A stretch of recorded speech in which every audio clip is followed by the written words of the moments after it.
This video contains major spoilers for Metal Gear Solid 3 Snake Eater. The boss is one of the most important characters in the Metal Gear franchise. Arguably, she's the most important. Her ideals, past, and story during the events of Operation Snake Eater shaped the entire timeline. And yet, despite being framed as a major antagonist for nearly the entire game, she remains as one of the most tragic characters in gaming. I'm Ouroboros, and this is the tragedy of the boss. Of course, the ending of Snake Eater is legendary. I'd be lying if I said that I didn't get teary-eyed at the ending even years after my first playthrough. While it's absolutely one of the highest points of an incredibly consistent game, it wouldn't have near the payoff if the boss wasn't set up as an equally amazing character in every cutscene she's in. Every time I see her on screen, I'm immediately captivated. She has by far the largest on-screen presence of all of the characters in Snake Eater. She exhibits such immense control both over her own emotions and actions, but also of those around her. You can see it when she knocks down Colonel Volgin. You can see it when she encounters Snake at the beginning of Operation Snake Eater. You can see it when she faces off against him on the bridge during the Virtuous mission.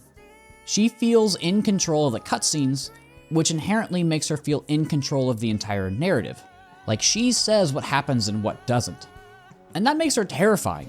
We see her over and over again, well, to put it lightly, kick Snake's ass. In Eva's words, Snake is the most beloved disciple of the greatest soldier in the world.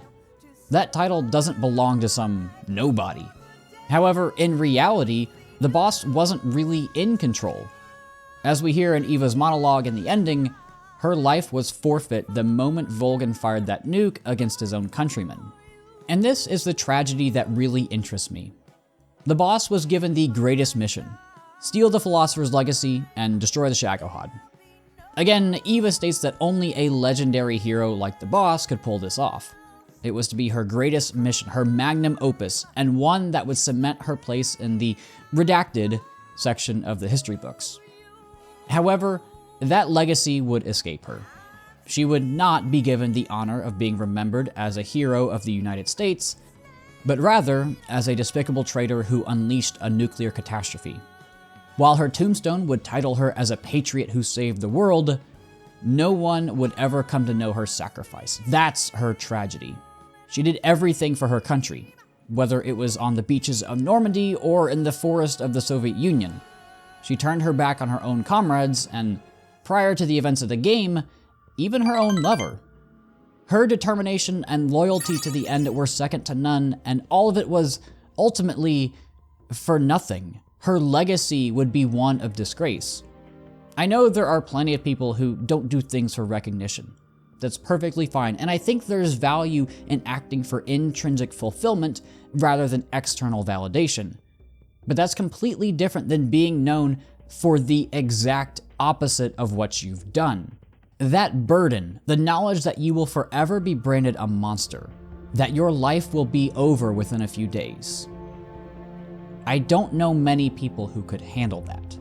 I don't think I could handle that. I, like many people, am a lesser person than the boss. I think even Big Boss is a lesser person than the boss. This information destroyed him. Before and during Snake Eater, he was a normal soldier, a superb agent, but not one who was tarnished by the impersonality of war. And while he was clearly affected by his mentor's death at his own hand, it's possible that he could have moved on from all this. Except, Eva kept him alive. It's ironic that the only person Snake could really trust over the course of his mission was the one who was supposed to betray him. If it weren't for Eva, I don't think we end up with Big Boss becoming a villain over the course of the franchise. It's the knowledge that the country the boss devoted her entire life for carelessly shunned her, which broke him. That, to me, was the tipping point for him. It wasn't pulling the trigger in the Field of Flowers. It wasn't being left by Eva. It was the callous action of the United States government. Think about it. This is where Big Boss realized that soldiers are just pawns for the government. That led to the creation of Outer Heaven, MSF, Diamond Dogs, really take your pick. If she had just died a traitor, Big Boss would have, with much time, don't get me wrong, recovered. At least that's my interpretation of it. So the tragedy of her death continues even after she's gone. Her entire life was filled with strife and conflict, and her death spurred even more destruction. Big Boss and Zero would bicker about the meaning of her will, which would lead to Big Boss leaving the Patriots, the conflict between the two, and the creation of the Sons of Big Boss. Regardless of the future implications of Operation Snake Eater, I think we can all sympathize with the boss. I personally want to leave the world in a better place than when I got here. I feel that's the ultimate purpose in life for most people. Kind of like cleaning up your room. Leave it in a better condition than where it started. Unfortunately, through absolutely no fault of her own, the boss left the world in a terrible state. I also want to at least be remembered as somebody who made a positive impact on those around me. I guess those two ideals are connected in a way, but the boss fails there as well too, being remembered as a traitor. It's Shakespearean in a way. It's this whole mix-up and confusion. All of this could have been avoided with a little more thought and communication. Why did the US government decide to give Volgin nuclear bombs? There could have been a much easier solution to have the boss infiltrate Volgin's ranks. She could have easily snuck in like Snake did, find the legacy, and destroy the Shagohod. It's clear that a member of the Fox unit is capable of this. Or she could have just used the Cobras to welcome her into Volgin's ranks. Everything just seems so sloppily thrown together.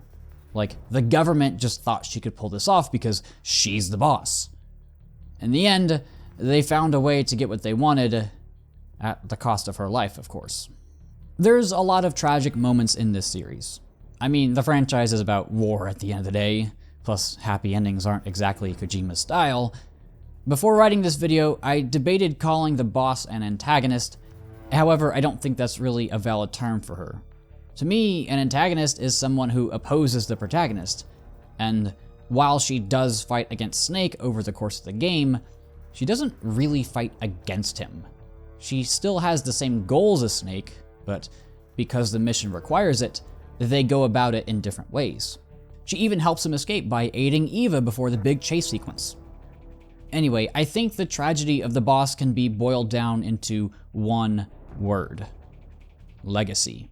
Her legacy was tarnished. She was forbidden to tell the truth to her most beloved disciple and would go down in official history as a war criminal. Her legacy would spur the creation of the Patriots, the Sons of Big Boss, and would lead to decades of power struggles and conflicts. The boss is one of the most memorable yet tragic characters in gaming. Thanks for watching.